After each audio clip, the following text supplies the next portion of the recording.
যেই বিচার কোনো প্রতিশোধের জন্য নয়, এটা হচ্ছে ভবিষ্যতের জন্য একটা প্রতিজ্ঞা এবং আগামী প্রজন্মকে নিরাপদ একটি বাংলাদেশ উপহার দেয়া।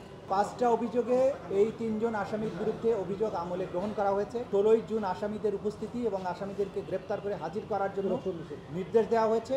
যদি আসামি কেউ অনুপস্থিত থাকেন, আইন অনুযায়ী তাদেরকে অনুপস্থিত ঘোষণা করার একটা ব্যাপার থাকবে এবং 5টি অভিযোগের ভিত্তিতে এই অপরাধকে আমলে গ্রহণ করা হয়েছে। আমরা বিস্তারিত তথ্য প্রমাণাদি আদালতে তুলে ধরেছি, যেটা লাইভের মাধ্যমে আপনারা এবং গোটা জাতি এটা শুনেছেন। আমি সেদিকে যাচ্ছি না, আমি শুধু একটি কথা বলতে চাই যে এই বিচার কোনো প্রতিশোধের জন্য নয়, এটা হচ্ছে ভবিষ্যতের জন্য একটা প্রতিজ্ঞা এবং আগামী প্রজন্মকে নিরাপদ একটি বাংলাদেশ উপহার দেয়া। আমরা বলেছি এই বিচার হবে আবেগ শূন্য, প্রমাণ নির্ভর, তথ্য নির্ভর, নিরপেক্ষ এবং ন্যায় বিচার।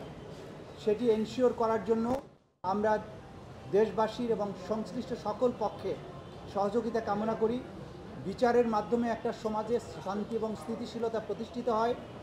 আগামীর বাংলাদেশ যে অন্ধকার অতীত থেকে বেরিয়ে এসেছে এবং বাংলাদেশ যে নতুন করে পুনরুজ্জীবনের স্বপ্ন দেখছে, এই বিচার শেষ হওয়ার মাধ্যমে সেই পুনরুজ্জীবনের স্বপ্ন বাস্তবায়ন হবে বলে আমরা বিশ্বাস করি। 5টা অভিযোগে এই 3 জন আসামির বিরুদ্ধে অভিযোগ আমলে গ্রহণ করা হয়েছে। তাদের বিরুদ্ধে নতুন করে গ্রেপ্তারি পরোয়ানা জারি করা হয়েছে। আগামী 16ই জুন অর্থাৎ ঈদের ছুটির পরে 16ই জুন আসামিদের উপস্থিতি এবং আসামিদেরকে গ্রেপ্তার করে হাজির করার জন্য নির্দেশ দেওয়া হয়েছে। ওই দিন যদি আসামিরা উপস্থিত হন তাহলে সেদিন থেকে আনুষ্ঠানিক বিচারের প্রক্রিয়া শুরু হবে।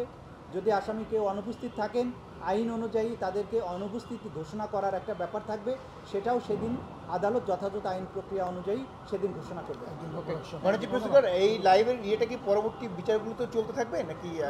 আপনারা সবাই জানেন যে আমাদের আইনে লাইভ সম্প্রচার বা সম্প্রচারের ব্যাপারে এটা এখতিয়ার দেওয়া হয়েছে ট্রাইব্যুনালকে। ট্রাইব্যুনালের অনুমতি সাপেক্ষে যখন ট্রাইব্যুনাল মনে করবেন যে এই অংশটুকু সম্প্রচার করতে সাক্ষীর কোনো নিরাপত্তার ঘাটতি হবে না অথবা অন্য কোনোভাবে বিচারিক প্রক্রিয়ার প্রভাব পড়বে না, তখনই তারা অনুমতি দেবেন। লাইভ সম্প্রচার ভবিষ্যতেও হতে পারে, তবে সেটা নির্ভর করবে আদালতের অনুমতির উপরে। যখনই আদালত অনুমতি দিবেন তখনই আমরা চেষ্টা করব এটা লাইভ করার জন্য। Thank you. For more updates, follow us on Facebook, subscribe our YouTube channel, get the latest update on www.daily-sun.com.